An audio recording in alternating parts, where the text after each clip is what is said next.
Vamos con el desarrollo del programa de teoría del delito, en esta oportunidad con el contenido del tema 12. El delito imperfecto, iter criminis, fases interna y externa del delito, actos preparatorios, actos de ejecución, tentativa y frustración, el delito imposible o tentativa inidónea, desistimiento voluntario y el delito putativo.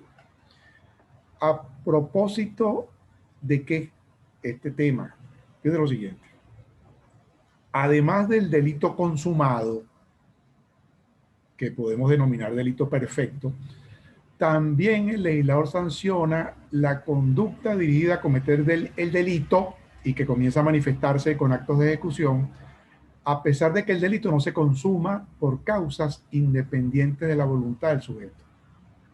Esto es lo que sería el delito imperfecto, la tentativa o la frustración. Entonces, la regla, recuerden allá principio de lesividad, la regla es sancionar el delito consumado, sancionar al sujeto cuando se consuma el delito, cuando se realizan la conducta típica que está prevista expresamente en la ley, ¿verdad? Ese es el delito perfecto. Pero también excepcionalmente se sanciona la conducta dirigida a la comisión de ese delito, que no llegue a consumarse, ¿verdad? Pero si se realizan determinados actos, evidentemente dirigidos a lograr esa consumación, el legislador también sanciona. Por supuesto, veremos que la pena va a ser menor, porque bueno, la lesión o la afectación del bien jurídico pues es menor, ¿ok? No se llega a consumar el delito, sino que se realizó la conducta con esa finalidad, aunque no llegó a materializarse el delito. Fíjense que el artículo 80 del Código Penal esto lo establece, ¿no? Son punibles, además del delito consumado y de la falta, recuerden las dos especies de hecho punibles, la tentativa de delito y el delito frustrado.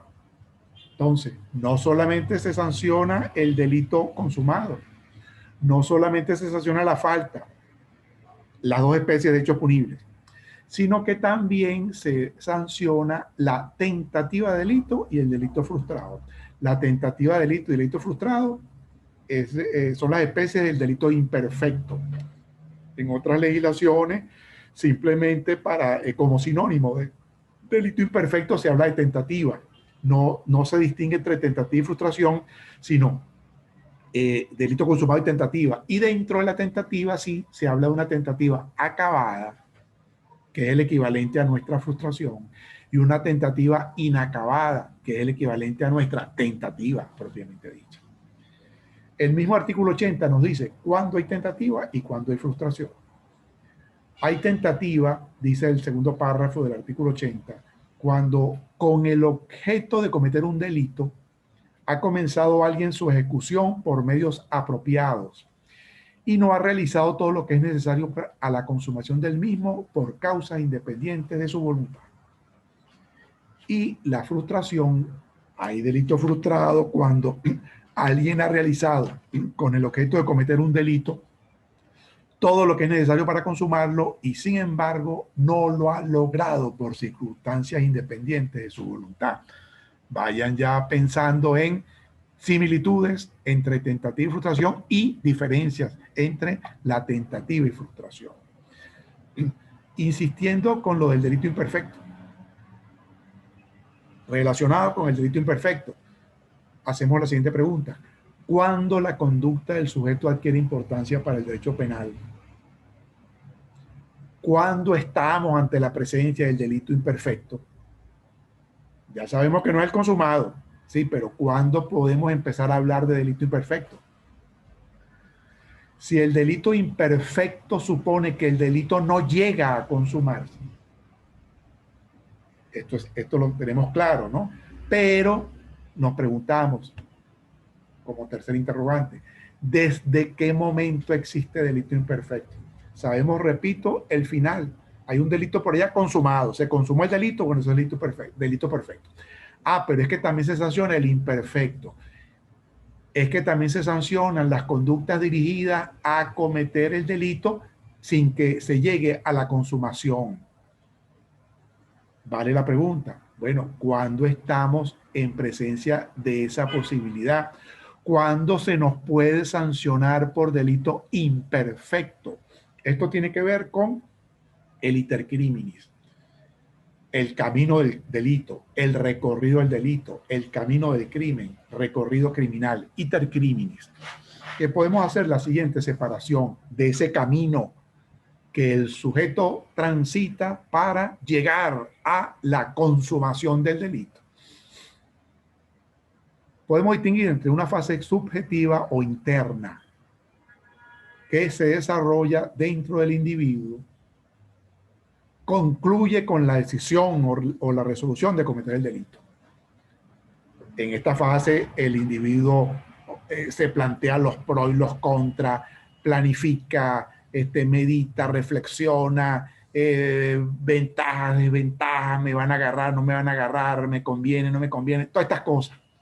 Fase interna, el pensamiento del sujeto, que concluye esa reflexión, concluye en la decisión. Oye, sí, me decido, voy a cometer el delito, voy a matar a fulano, voy a robar el banco.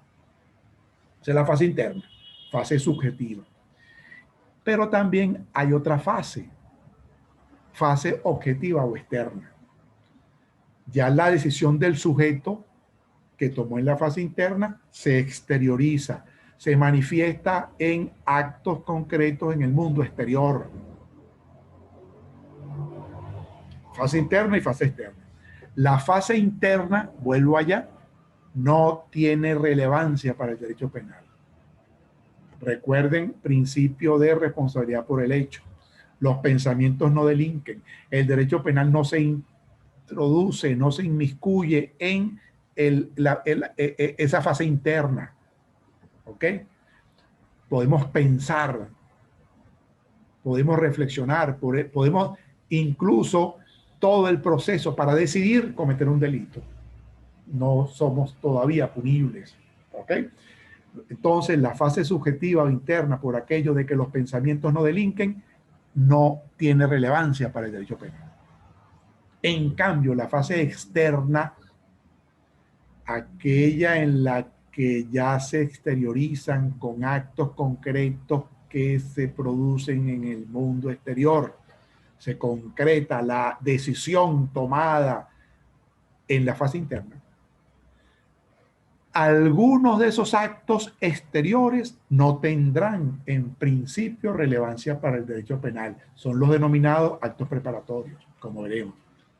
En cambio, otros sí ya tienen relevancia, que son los actos de ejecución.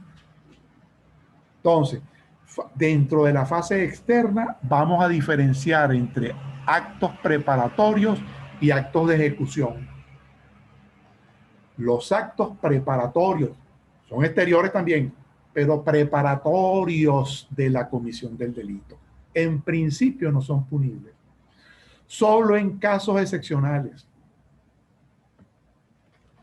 que podemos decir incluso cuestionables, solo en casos excepcionales, el legislador se adelanta, no espera que se inicie la ejecución, se adelanta y empieza a sancionar actos preparatorios.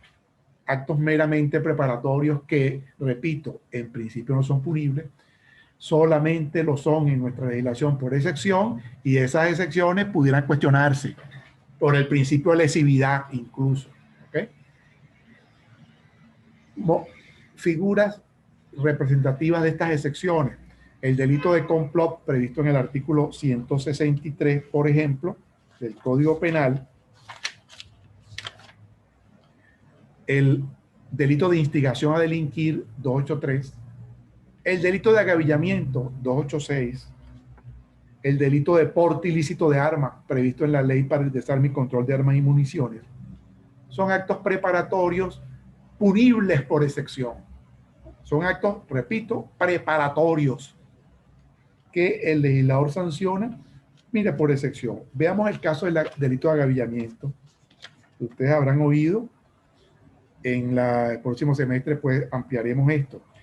El 286, vean cómo dice: cuando dos o más personas se asocien con el fin de cometer delitos, cada una de ellas será penada por el solo hecho de la asociación con prisión de 2 a 5 años. Vean que el simple hecho de asociarse para cometer delitos va a ser sancionado, independientemente de que cometan o no cometan los delitos para los cuales se asociaron, independientemente de la pena que, de ser el caso, se imponga por los delitos que cometan como consecuencia de esa asociación. Aquí se sanciona el simple asociarse. Evidentemente es un acto preparatorio. Oye, no hemos todavía cometido delitos, no, nos asociamos, nos pusimos de acuerdo, oye, hemos decidido, oye, vamos a cometer delitos, ya me están sancionando. Eso es lo cuestionable. Por excepción, el porte de arma. El porte de arma, por supuesto, es un acto preparatorio. Bueno, puede, o mejor dicho, puede ser acto preparatorio de algunos delitos.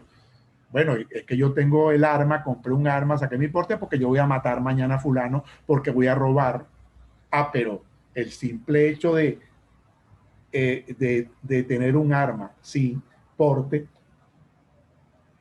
ya me lo sancionan como acto preparatorio, por excepción, repito, punible.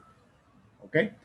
El porte ilícito, por cierto, el portar un arma ilícitamente, simple y llanamente, si acaso, debería sancionarse administrativamente, no dentro del derecho penal. ¿Ok? Está configurado, o la idea siempre ha sido como un delito contra el orden público, el simple hecho de portar un arma sin permiso. ¿Ok? En todo caso, estos actos preparatorios, como regla general, repito, no son punibles. Todavía no tienen relevancia para el derecho penal. Todavía no estamos dentro del espacio del delito imperfecto. Solo excepcionalmente, como les he dicho, hay algunas figuras de actos preparatorios sancionados. Aquí les pongo ejemplos: complot, instigación a delinquir, agavillamiento, porte de armas. ¿Ok? Los otros actos realizados dentro de esa fase externa son los actos de ejecución. Ya esto sí tiene relevancia penal. Ya es la manifestación externa sancionada, manifestación externa punible. Se inicia la ejecución del delito. Ya cuando empiezo a realizar actos de ejecución, ya no meramente actos preparatorios, inicio, por supuesto, valga la redundancia, inicio la ejecución con estos actos de ejecución del delito. La redundancia que es importante, digamos, utilizarla en el sentido siguiente: si esos actos de ejecución con los que inicio la ejecución concluyen con la consumación, sería delito perfecto. Si esos actos de ejecución, y vuelvo a redundar, con los que se comienza la ejecución no concluyen con la consumación, estaríamos en presencia del delito imperfecto, tentativa o frustración. Precisamente cuando alguien con la intención de cometer un delito comienza su ejecución, pero no logra consumarlo por causas independientes de su voluntad, nos encontramos ante el delito imperfecto, ante tentativa o ante la frustración, dependiendo de los requisitos que más adelante vamos a examinar. Ahora, muy claro esto, aparentemente: actos preparatorios, actos de ejecución, unos punibles, solo punibles excepcionalmente, que son los actos preparatorios, y los actos de ejecución, que serán punibles, ¿ok?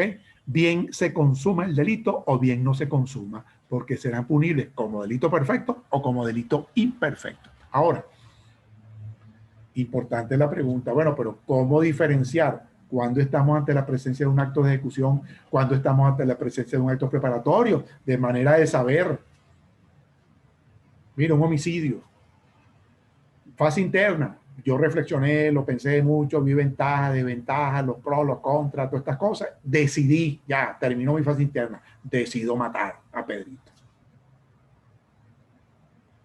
Bueno, empiezo a manifestar esa decisión en el mundo exterior. Oye, lo primero que tengo que hacer es, bueno, buscarme un revólver, porque yo no tengo arma, lo quiero matar. Oye, también voy a empezar a ver dónde, a qué hora sale Pedrito del trabajo y por dónde pasa. Vean que ya son manifestaciones exteriores, ¿verdad? Esa decisión. ¿Será eso ya punible? Oye, ya tengo el arma, ya sé a qué hora sale el trabajo, ya sé por dónde sigue para su casa, sé que por la casa de él hay un callejón oscuro, que a tal hora cuando él pasa ya del trabajo ya está oscuro, que yo me puedo esconder ahí detrás de una pared que hay. Voy al sitio un día determinado, estoy esperando un rato, me coloco ahí detrás de la pared, estoy esperando y viendo el reloj cada rato hasta que llegue Pedrito, a quien quiero yo matar. ¿Son actos preparatorios o ya son actos de ejecución? Ya se va Pedrito allá del carrito donde venía, empieza a caminar, veo que viene hacia acá. ¿Empiezan los actos preparatorios o son ya actos son actos preparatorios o ya empezaron los de ejecución? Cuando se va acercando Pedrito, lo veo así, él no me distingue porque está todo oscuro, y entonces empiezo a sacar mi arma. ¿Ya es un acto preparatorio o es acto de ejecución? Saco el arma y empiezo a apuntar a Pedrito. ¿Ya es un acto preparatorio o es un acto de ejecución? Aprieto el gatillo, ¿es un acto de ejecución o es meramente un acto preparatorio? Vean cómo diferentes etapas, estamos dentro del recorrido del delito, diferentes pasos, diferentes momentos, cuál será preparatorio, cuál será de ejecución. ¿Ok? Si en el momento que ya se bajó Pedrito a la camioneta, yo estoy parado en la esquina ya esperándolo y veo que por casualidad prendieron unas luces que yo, con las que no contaba, o pasó la policía, o pasó una gente, oye, yo me hice loco y me fui. Será tentativa. No consume el delito, por supuesto, porque me fui. Será tentativa, será frustración, o será simplemente acto preparatorio. Más adelante, saqué el revólver, pero llegó una gente por ahí, bulla X, lo volví a guardar y me fui para mi casa. Empecé la ejecución. Saqué el revólver, no había nadie. Lo apunté. Cuando lo estoy apuntando, oigo un zaperoco, viene gente, prenden luces. Oye, guardo el revólver y me voy. Empecé la ejecución. Será tentativa. Vean que en un ejemplo muy sencillo, hay delitos en que la cosa puede ser más complicada incluso. Bueno, para diferenciar cuando estamos ante la presencia de un acto preparatorio y un acto de ejecución, precisamente un punto muy polémico, en algunos delitos es muy complicado determinarlo. Esta es una de las cosas, en mi opinión, como más complicadas en derecho penal, determinar en un momento dado cuando estamos en presencia de un delito imperfecto. Se han expuesto diversas teorías. Vamos por encima, muy por encima, a citar algunas. Hay unas teorías subjetivas que solamente toman en cuenta lo que piensa el sujeto.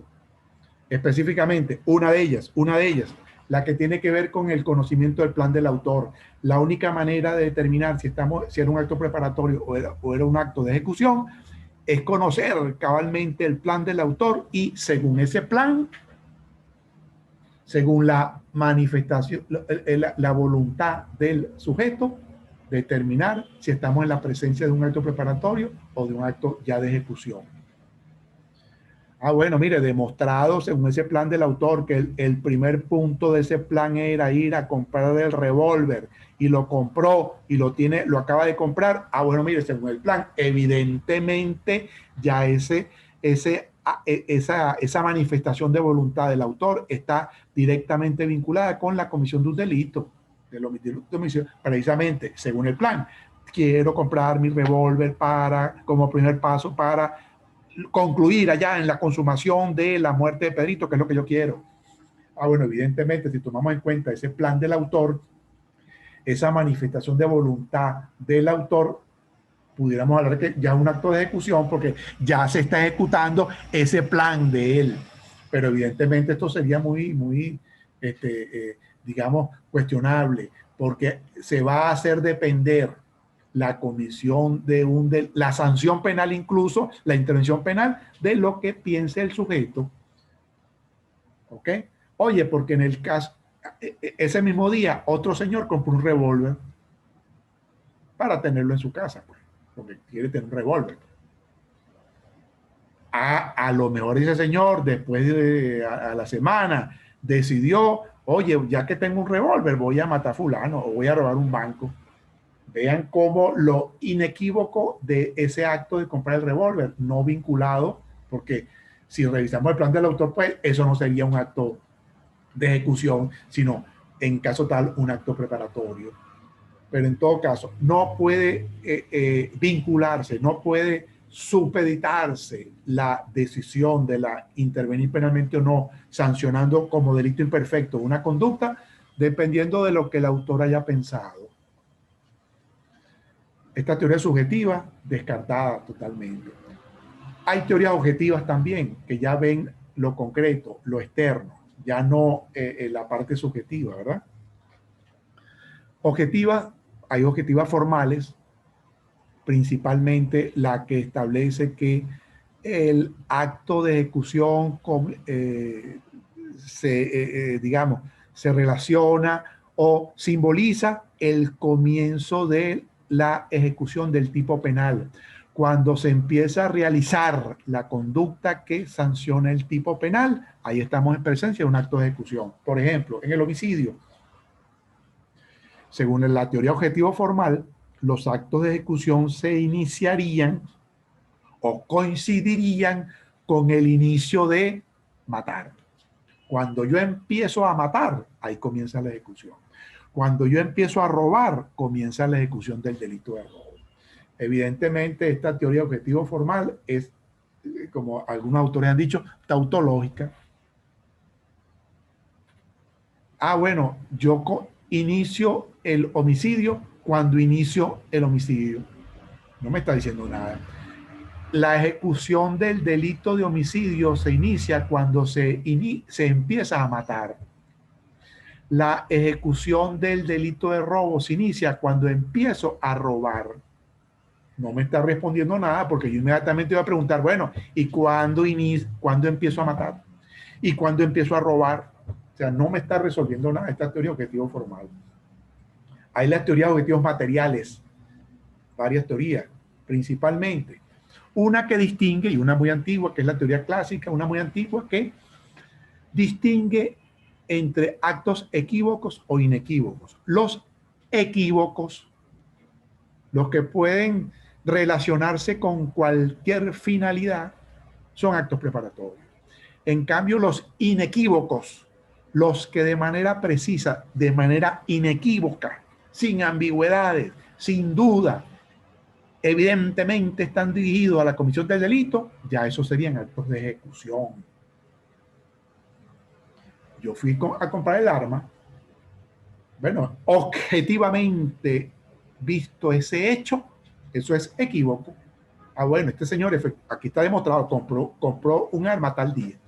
Bueno, pero eso puede ser porque le gustan las armas, porque la compró para defensa personal, porque la compró para regalarla o la compró para matar, pero eso no se sabe. Puede ser. Me fui a parar allá en la esquina donde vive Pedrito y estuve revisando ahí, oye, por aquí pasa, en la noche no hay luz, es tantos metros X, normalmente no hay nadie. Bueno, ese acto evidentemente puede ser dentro de un plan para matar, pero también puede ser, bueno, una persona chismosa o estaba paseando ese día o quiere saber a qué hora llega Pedrito a ratificarlo. Es decir, son conductas equívocas que pueden relacionarse con cualquier finalidad, repito. Inequívoco, por el contrario, cuando es evidente. Bueno, mire, vámonos al extremo. El acto consiste o la persona es percibida o se demuestra que la persona está parada ya a tal hora de noche en una pared por donde pasa Pedrito, por la calle, y le está apuntando con un arma. Ya la cosa es como más clara, ¿verdad? No totalmente clara, pero más clara. Porque cualquiera pudiera decir, no, no, mire, es que estaba probando no sé, la mira telescópica del fusil X, nada más. Ah, bueno, mire, pero eso es quizá menos creíble.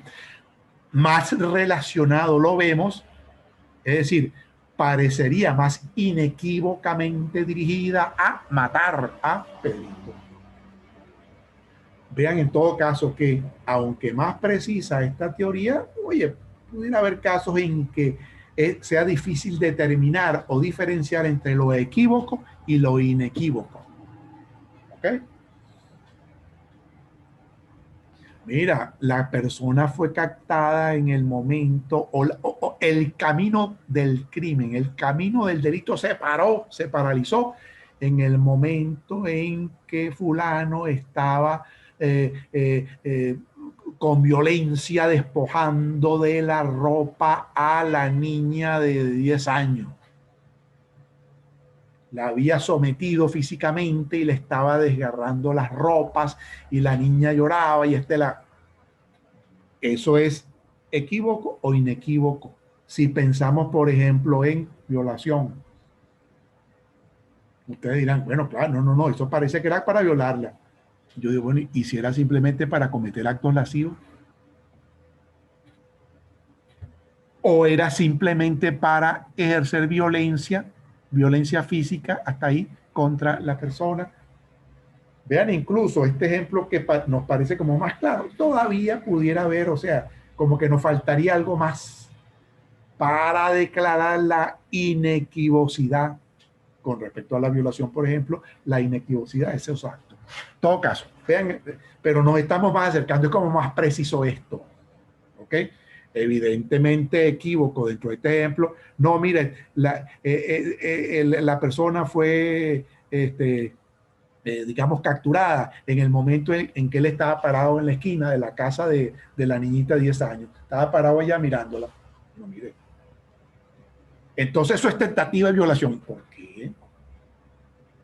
Evidentemente se trata de un acto equívoco.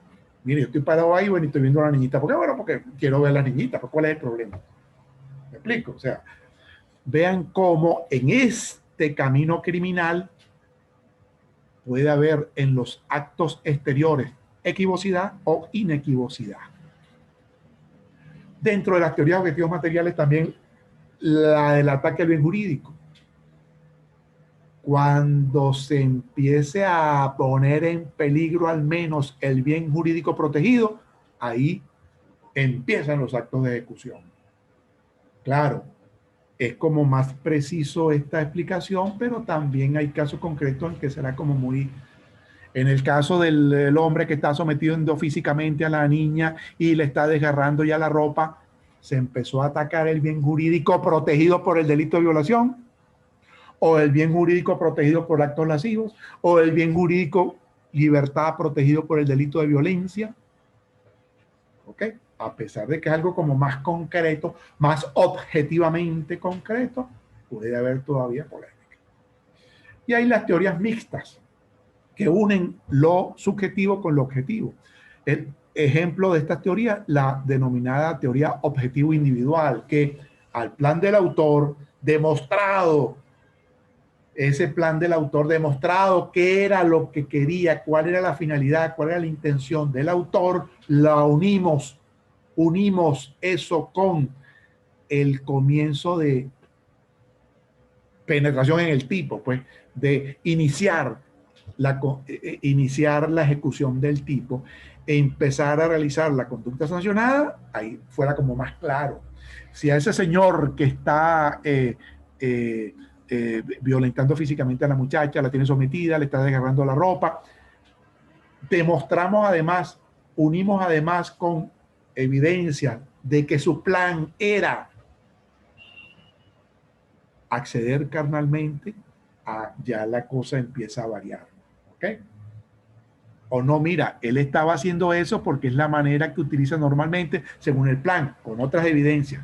Según el plan, es la manera que tiene para secuestrar a las personas o para luego robarlas. Primero las somete físicamente, incluso las desnuda, ¿verdad?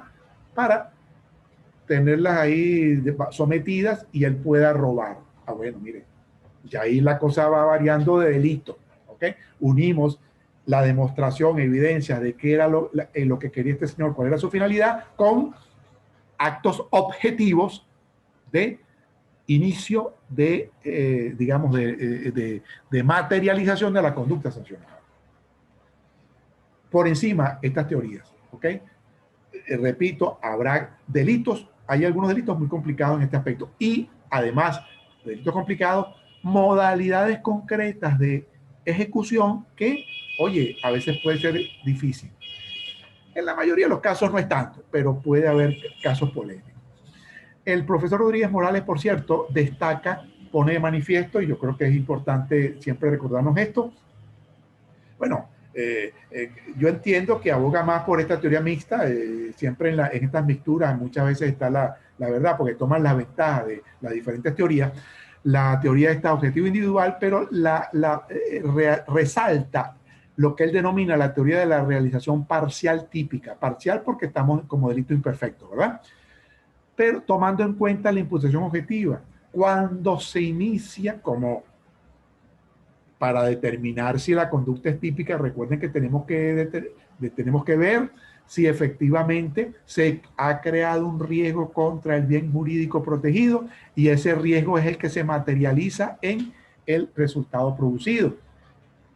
En el caso del delito imperfecto, tenemos también igualmente que demostrar si al menos se comenzó a crear el riesgo. Se comenzó a crear el riesgo y comprensiblemente podemos presumir que hay posibilidades de que se materialice en el resultado concreto. ¿Ok? Es la teoría de la relación parcial típica, muy parecida en todo caso, en mi opinión, o es una manera distinta de ver esta teoría objetivo individual. Ok. Pero sigamos adelante y vamos a examinar ya los requisitos de la tentativa y los requisitos de la frustración conforme a la legislación venezolana, nuestra legislación concreta. Tentativa. En el segundo párrafo del artículo 80 del Código Penal, y aquí se los he reproducido, vamos a leerlo. Hay tentativa cuando, con el objeto de cometer un delito, ha comenzado alguien su ejecución por medios apropiados y no ha realizado todo lo que es necesario a la consumación del mismo por causas independientes de su voluntad. De aquí se derivan, según el profesor Arteaga, vamos a seguir los requisitos conforme a la obra del profesor Arteaga Sánchez, 3 requisitos para la tentativa. Intención dirigida a cometer un delito. Comienzo de ejecución con medios idóneos y que por circunstancias independientes de la voluntad del sujeto no se haya realizado todo lo necesario para su consumación. 3 requisitos para la tentativa. Vamos a examinarlos uno a uno. En primer lugar, la intención dirigida a cometer un delito. Es el elemento subjetivo de la tentativa. Muy importante. Y la consecuencia más importante todavía. Por lo tanto, como se exige este elemento para la tentativa, intención dirigida a cometer un delito, solo es posible hablar de tentativa en los delitos dolosos. Ojo, por lo tanto, los delitos culposos, los delitos preterintencionales, no es posible hablar de tentativa. Repito, tentativa solo con respecto a delitos dolosos. No es posible tentativa con respecto a delitos culposos ni preterintencionales. ¿Ok? Porque no se da este requisito que me lo exige el artículo 80. Segundo requisito, comienzo de ejecución con medios idóneos. Es el elemento objetivo de la tentativa. Es necesario que se realicen actos de ejecución y no simplemente actos preparatorios. Claro, reiteramos las teorías X, es necesario diferenciar entre el preparatorio y el de ejecución. ¿Por qué? Porque para hablar de tentativa tiene que empezarse a realizar actos de ejecución. ¿Ok? El camino criminal debe estar más claro. Oye, evidentemente hay la intención de ir hasta la consumación y empezó a ir hacia la consumación con actos de ejecución. Ok. Además de los actos de ejecución, se requiere el uso de medios idóneos. Medios idóneos. Idoneidad que tiene que verse en el caso concreto. ¿Ok? Olvidarnos de aquella diferenciación que aisladamente considerados decía, bueno, este medio es inidóneo, yo no puedo dar muerte con un cambur, ¿verdad? Y este medio es idóneo. Ah, bueno, si uso un revólver, sí es idóneo. Depende del caso concreto. ¿Ok? Yo no puedo darle muerte a nadie usando como veneno azúcar. Depende. ¿Por qué? Porque si yo conozco que se trata de una persona diabética que si tiene, si ingiere un alto grado de azúcar X, le puede dar un coma diabético, y conociendo todo eso, porque yo soy el médico incluso que lo trato, pero lo quiero matar, ¿verdad? Le doy una determinada cantidad de azúcar con la finalidad de matarlo. Ah, bueno, ahí el medio, tomando en cuenta esos conocimientos previos del autor, el medio pasa a ser idóneo. ¿Ok? El otro ejemplo, ah, bueno, yo uso un arma de fuego, ah, eso es idóneo en concreto para matar un momentico. Puede ser que en el caso concreto sea inidóneo. Yo utilizo un arma de fuego que tiene un alcance de, por decirles algo, no sé, no soy experto en esas cosas, 1 kilómetro. Y quiero darle muerte a una persona que está ahorita en este momento en Maracaibo, y aquí de Caracas le disparo hacia arriba para ver si le llega la bala allá a Maracaibo, con esa arma que tiene un alcance muy limitado. Evidentemente, vista la modalidad concreta que he planteado, causar la muerte, es inidóneo ese instrumento. Entonces, hay que ver siempre la idoneidad del medio, tomando en cuenta el caso concreto. Dice el profesor Arteaga, cuando los medios no son idóneos, cuando en concreto no podía producir la consumación del delito, estaremos ante la figura del delito imposible, que veremos más adelante. Ahora bien, cuando los medios son idóneos en concreto, pero no producen el resultado por otras circunstancias ajenas a la voluntad del culpable, estaremos en el campo de la tentativa o de la frustración. Ok. Y el último requisito de la tentativa dice que por circunstancias independientes de su voluntad, el sujeto no haya realizado todo lo necesario para la consumación del delito. Este elemento es el requisito esencial que distingue la tentativa de la frustración. El sujeto no realiza todo lo necesario para consumar el delito. El iter crimine, ese camino del delito, se paraliza. No se llega a transitar todo. Se paraliza luego de iniciar la ejecución, como ya dijimos, luego de tener la intención de cometer un delito. Se paraliza por causas ajenas a la voluntad del sujeto. ¿Cuándo podemos decir que no se ha hecho entonces todo lo necesario? Dice el profesor Modolelli. Conociendo previamente el plan del autor, ello ocurre, es decir, no haber hecho todo lo necesario, cuando aún depende de este continuar o detener el mismo, el camino criminal. Siempre que la ejecución sigue en manos del autor, según su plan, estamos necesariamente en la fase de tentativa. Todavía no se ha completado todo lo necesario para la consumación. Entonces, el profesor Modolelli hace depender esta expresión, hacer todo lo necesario o no hacer todo lo necesario, cuando todavía el camino está en manos del autor. Cuando él puede decidir parar o no. Eso significa que si puede parar en un momento, sin llegar a la consumación, no ha hecho todo lo necesario. Ahora, si esa paralización, si ese no hacer todo lo necesario es por una causa independiente de la voluntad del sujeto, estamos en tentativa. ¿Ok?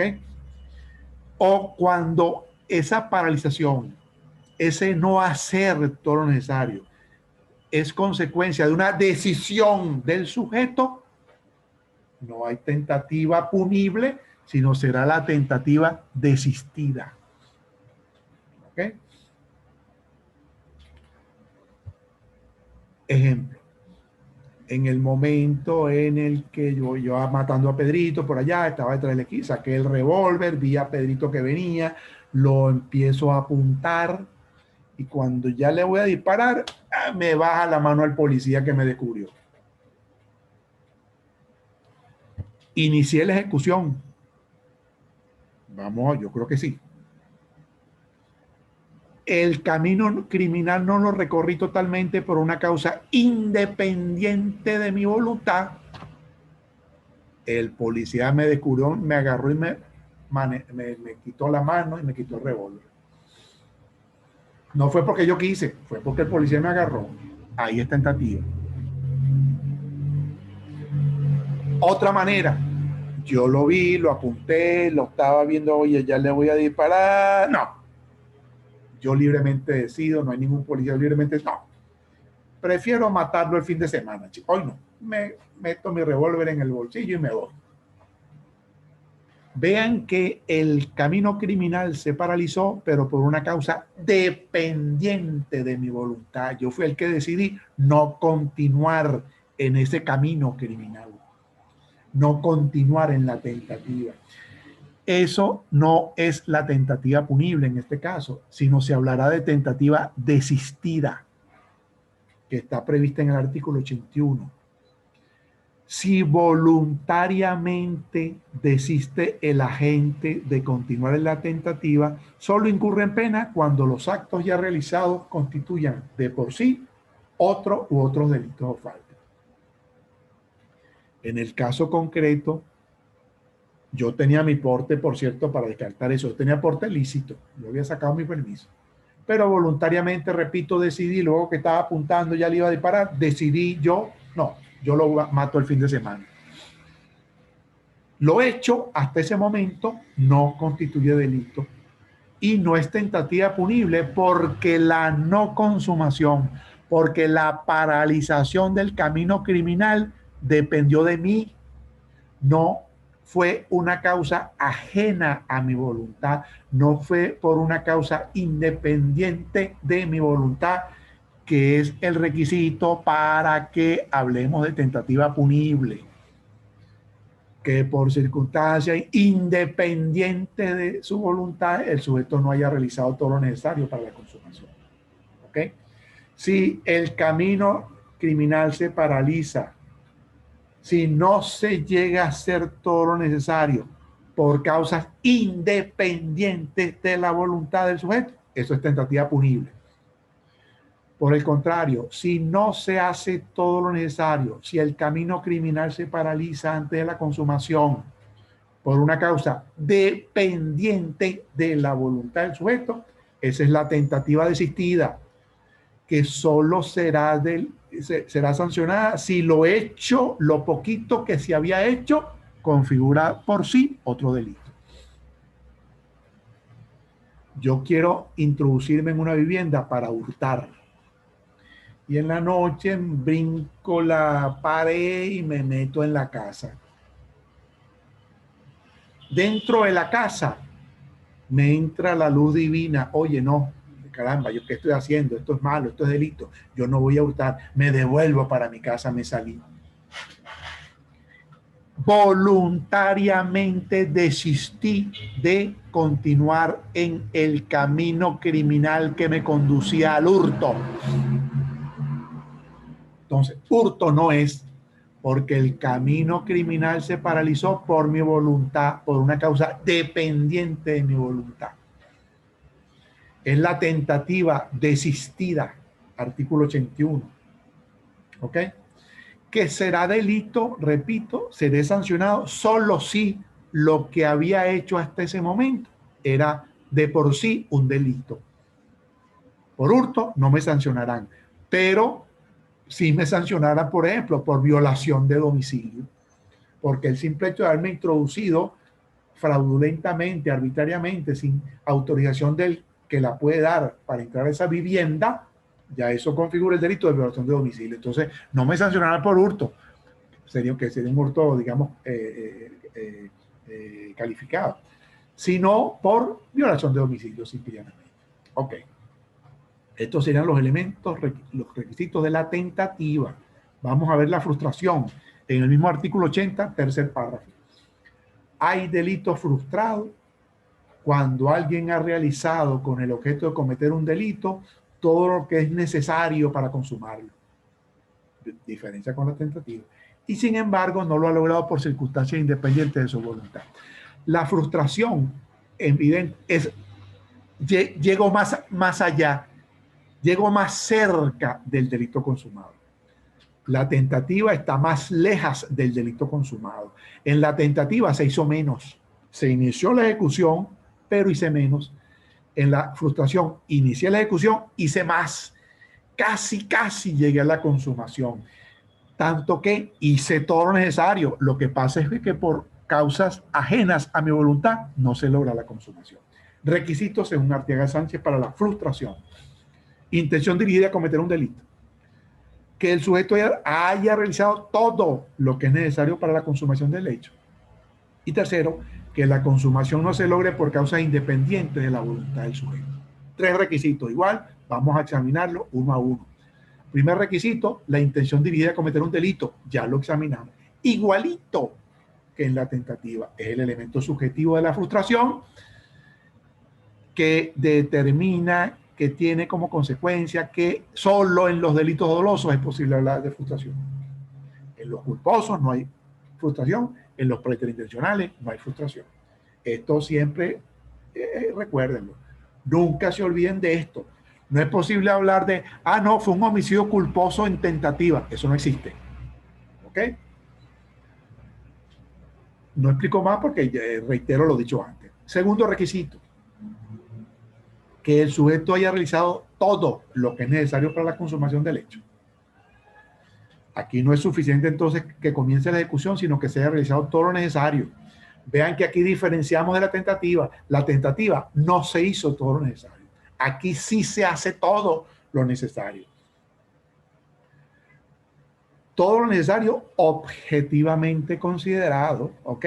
No lo que el sujeto se haya planteado, no, sino lo objetivamente considerado, ¿ok? Se dice, una cita de Rodríguez de Besa efectuada por el doctor Arteaga, Rodríguez de Besa, penalista español, hacer todo lo necesario con respecto a este requisito de la frustración. Hacer todo lo necesario supone que se hayan llevado a cabo todos los actos que, abandonados a su curso natural, darían como resultado la consumación del delito. Ya el sujeto no tiene más nada que hacer.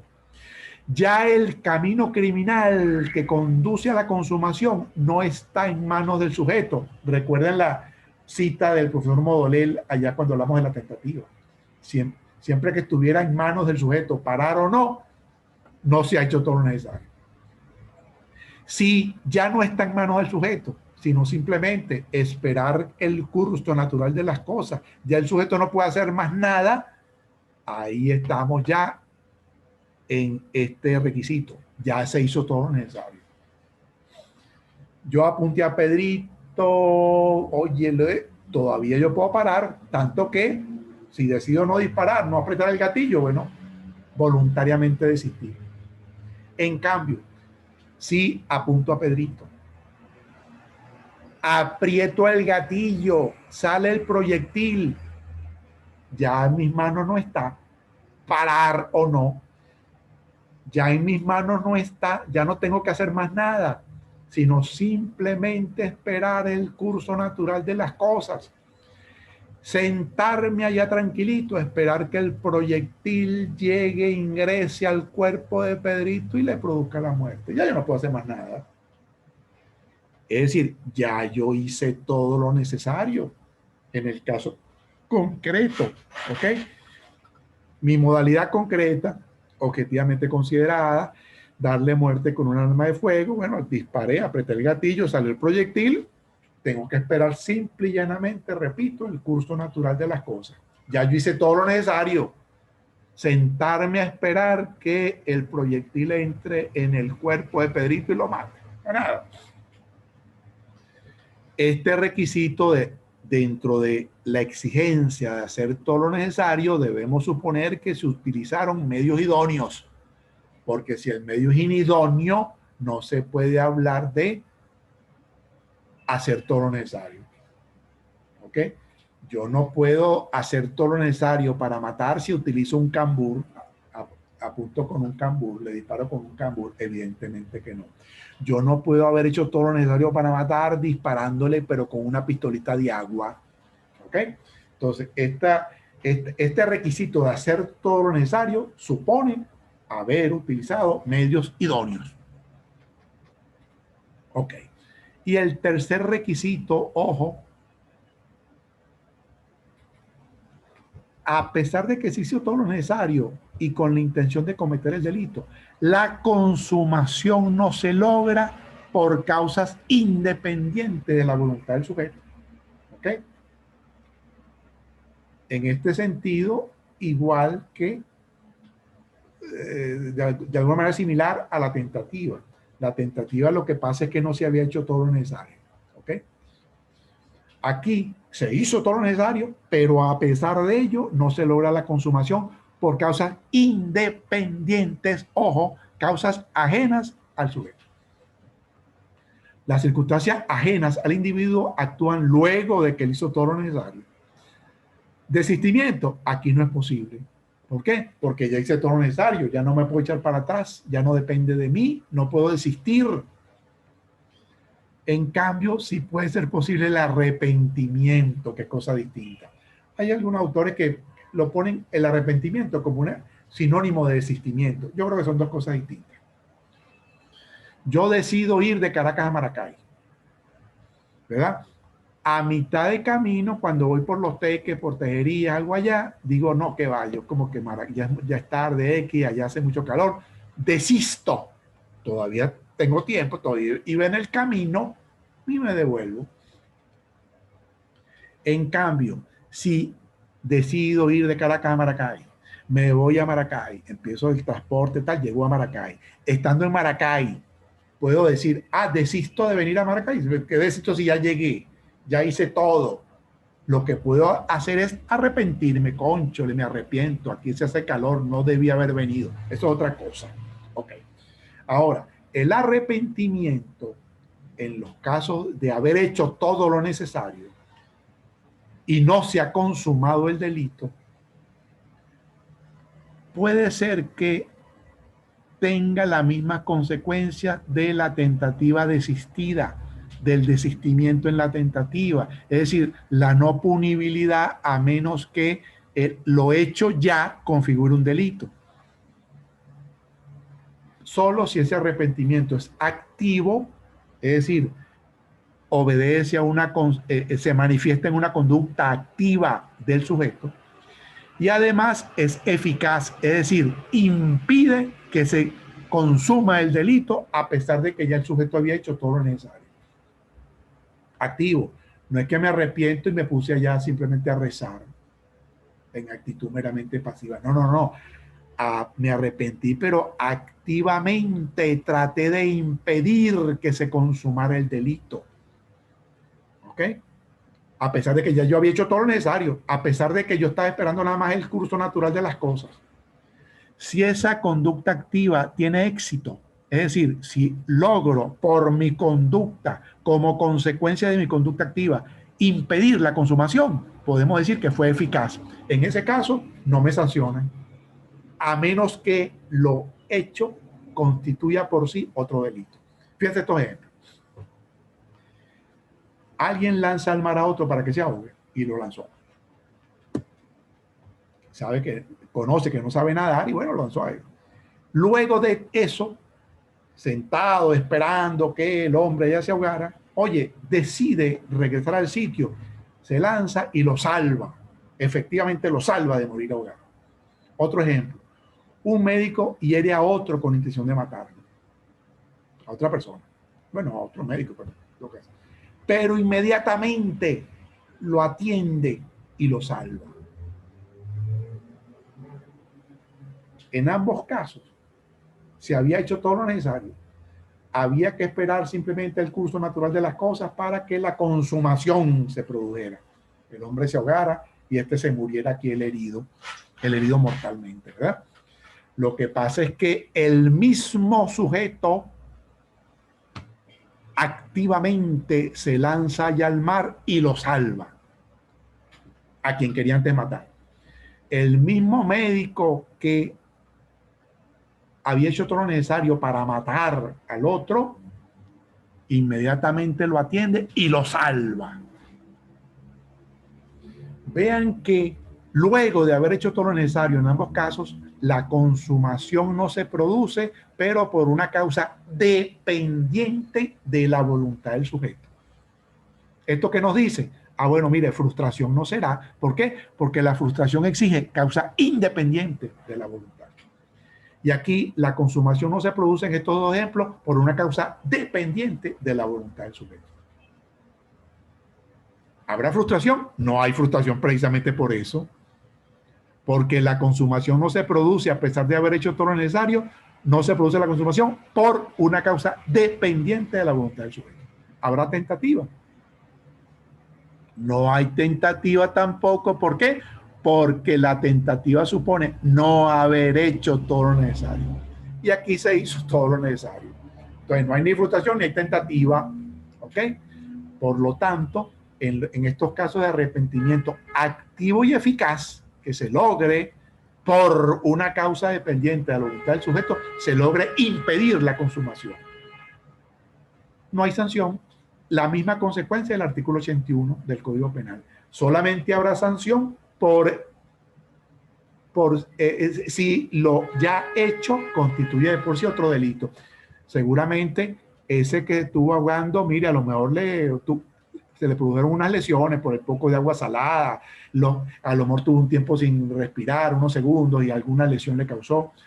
En el caso del médico que hiere mortalmente a otra persona, seguramente le van a quedar unas lesiones. Bueno, por esas lesiones se sancionará, pero no por homicidio. Homicidio consumado nunca, porque la persona no se murió.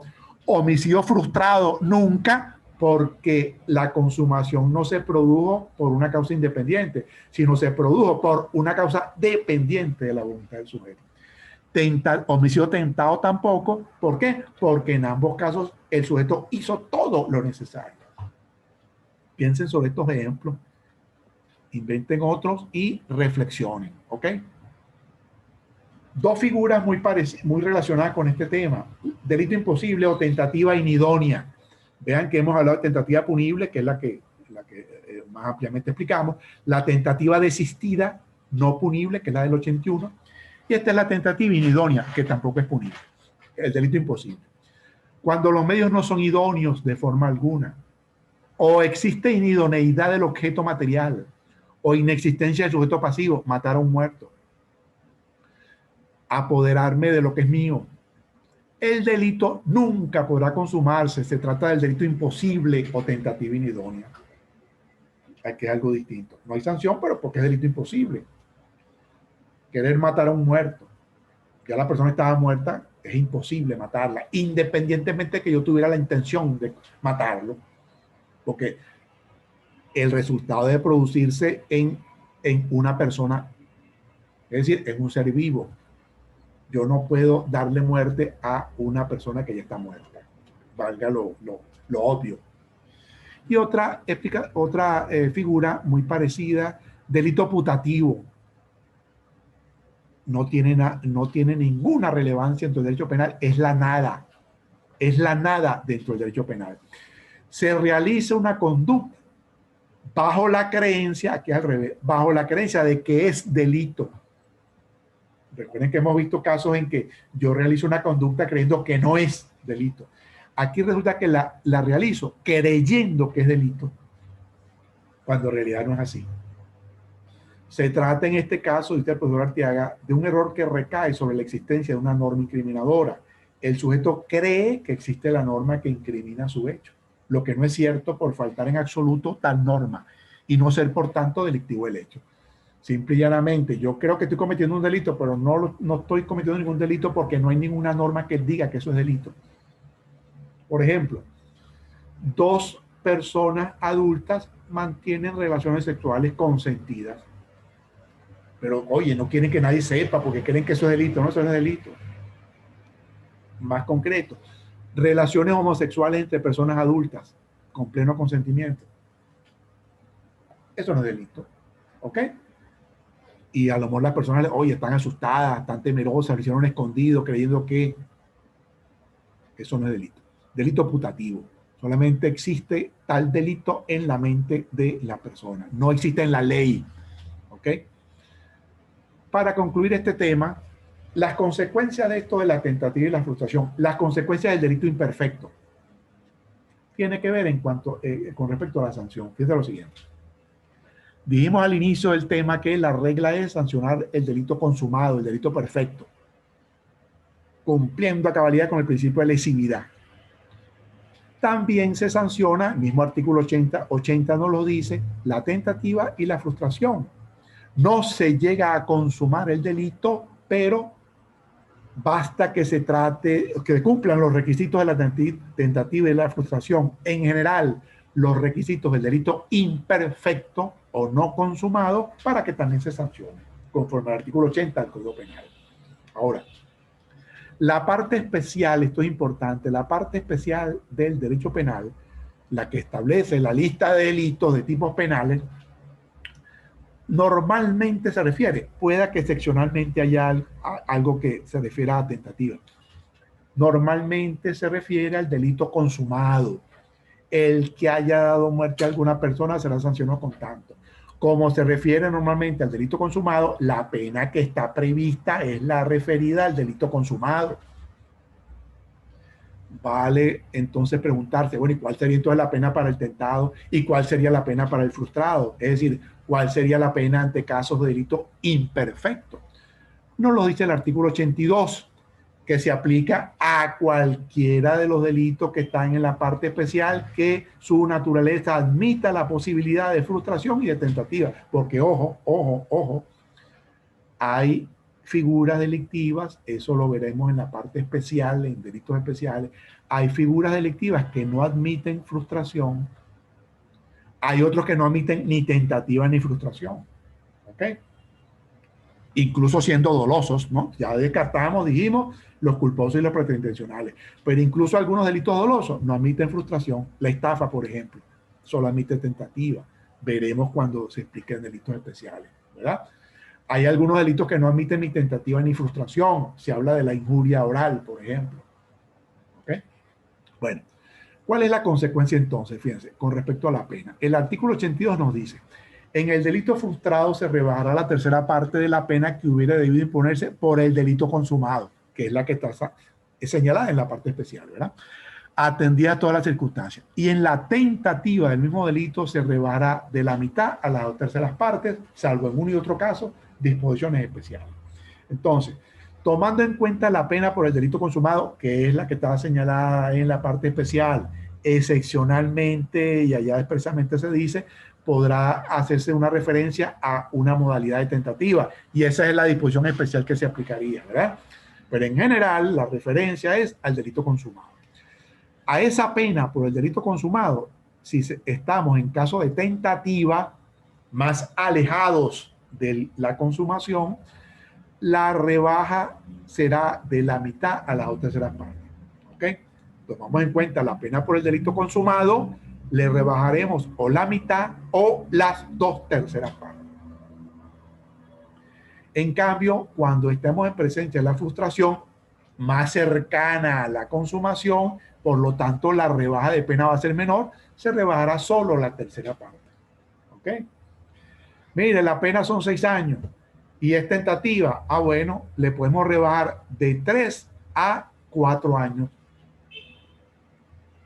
Es decir, la pena será de la tentativa, será 3 o 2 años. En cambio, no hay frustración. Ah, bueno, de 6 años rebajaremos la tercera parte, es decir, se rebajará a 4 años. En conclusión, la pena por el delito frustrado es mayor que la del tentado. ¿Por qué? Porque el frustrado está más cerca a la consumación, el tentado está más lejos. ¿Ok? En legislaciones, digamos, donde más modernas, donde no se diferencia entre tentativa y frustración, sino se habla solo de tentativa, en Venezuela tenemos, por ejemplo, en la ley sobre hurto y robo de vehículos automotores, se habla solamente de tentativa. Sí se diferencia entre la tentativa acabada, que es la frustración, y la tentativa inacabada, que es la tentativa propiamente dicha. Y la rebaja que el juez hará por supuesto, según los límites legales, tendrá que ver precisamente con la cercanía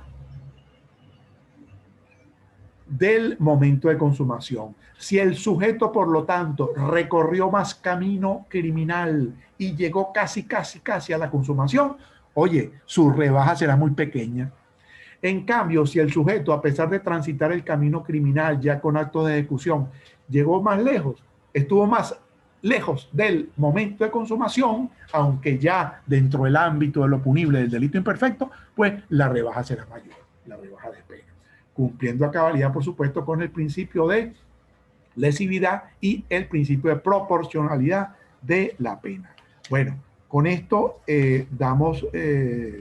concluimos con el tema 12 del temario de teoría del delito. Por lo tanto, aquí concluimos este video. Hasta una próxima oportunidad. Que estén bien.